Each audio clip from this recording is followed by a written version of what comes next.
अचो अचो, खुश आमदीद। मां आहियां सना।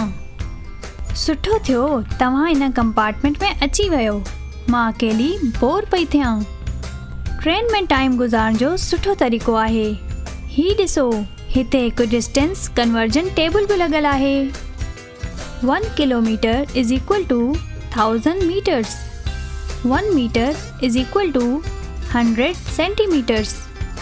1 centimetre is equal to 10 millimetres. 1 metre is equal to 1000 millimetres. तव्हांखे डिस्टेंस कन्वर्ट करणु ईंदो आहे? असां हींअर ताईं कराची खां 19 किलोमीटर जो सफ़र तय करे चुका आहियूं। त जल्दी सां ॿुधायो, 19 किलोमीटर्स खे जेकॾहिं असां मीटर्स में कन्वर्ट कंदासीं त जवाबु छा ईंदो? What will be the equivalent of 19 kilometers in meters? सभ खां पहिरियां असां 1000 खे 19 सां ज़र्ब कंदासीं। ही त तमामु आसान आहे, छो त 1000 में 3 ज़ीरो हूंदा आहिनि। असां 19 जे आख़िर में 3 ज़ीरो लॻाए 19,000 करे वेंदासीं। It means 19 kilometer is as same as 19,000 meters. छो आसान हो न? अचो हिन चार्ट खे वरी ॾिसूं था। जेकॾहिं मीटर खे सेंटीमीटर में तब्दील करणो हूंदो त असां छा कंदासीं? अचो हिकु सवाल हल करियूं था। हिन कंपार्टमेंट जे फ्लोर तां सीलिंग ताईं जी ड्रैग आहे 2 metre. What will be the distance between the floor and ceiling of the compartment in centimeters?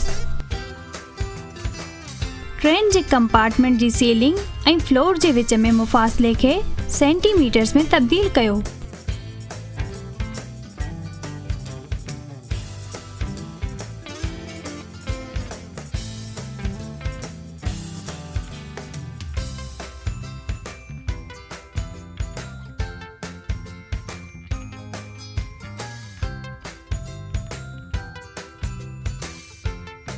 बिल्कुलु दुरुस्त।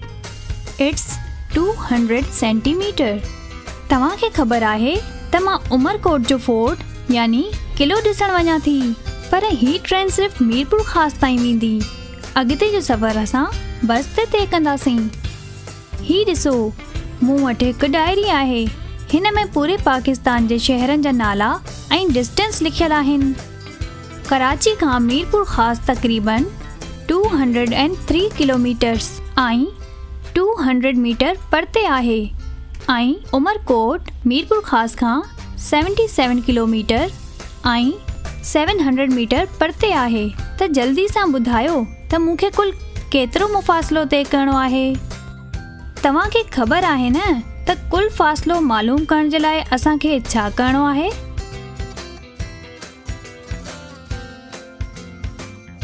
बिल्कुलु दुरुस्त। असां ॿिन्ही मुफ़ासिलनि खे जोड़ यानी एड कंदासीं। सभ खां पहिरियां डिस्टेंस जा यूनिट्स मथां लिखूं था, किलोमीटर्स ऐं मीटर्स। हाणे वैल्यूज़ खे इन्हनि जे यूनिट्स जे हेठां लिखूं था, यानी 203 किलोमीटर्स जे हेठां ऐं 200 मीटर्स खे मीटर्स जे हेठां। अहिड़ी तरह ॿी वैल्यू खे बि लिखंदासीं, 77 किलोमीटर्स ऐं 700 मीटर्स। हाणे किलोमीटर्स खे किलोमीटर्स सां जोड़ कबो ऐं मीटर्स खे मीटर्स सां।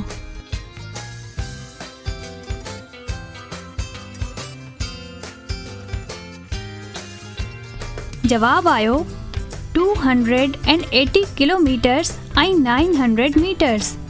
यानी मूंखे 280 किलोमीटर्स ऐं 900 मीटर्स जो फ़ासिलो तय करणो आहे। उफ़, अरे ॻाल्हियूं कंदे कंदे ख़बर ई न पई, ही त हैदराबाद जो स्टेशन अची वियो। ऐं हैदराबाद कराची खां 160 किलोमीटर्स ऐं 800 मीटर्स परते आहे। यानी असां 160 किलोमीटर्स ऐं 800 मीटर्स जो फ़ासिलो तय कयो आहे। हाणे केतिरो फ़ासिलो बाक़ी आहे, जल्दी सां टोटल फ़ासिले मां माइनस करे मालूम कयो। यादि आहे न पहिरियां असांखे डिस्टेंस जा यूनिट्स मथे लिखणा आहिनि ऐं पोइ इन्हनि जा वैल्यूज़ हेठि लिखंदासीं। अहिड़ी तरह हाणे किलोमीटर्स खे किलोमीटर्स मां ऐं मीटर्स खे मीटर्स मां माइनस कयूं था त जवाबु आयो 120 किलोमीटर्स ऐं 100 metres.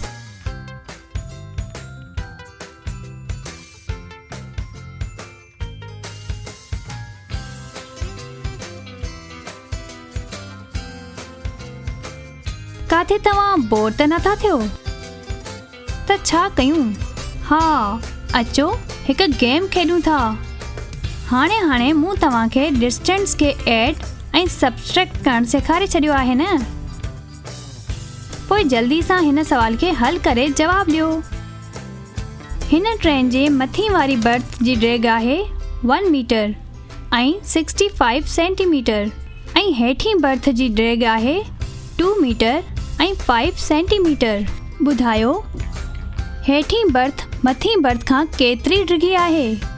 What is the difference between both birds?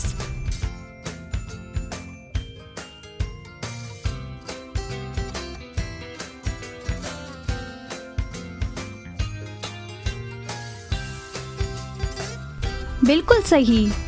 Difference between both birds is 40 centimetre. अरे ही ॾिसो, मीरपुर ख़ास अची वियो।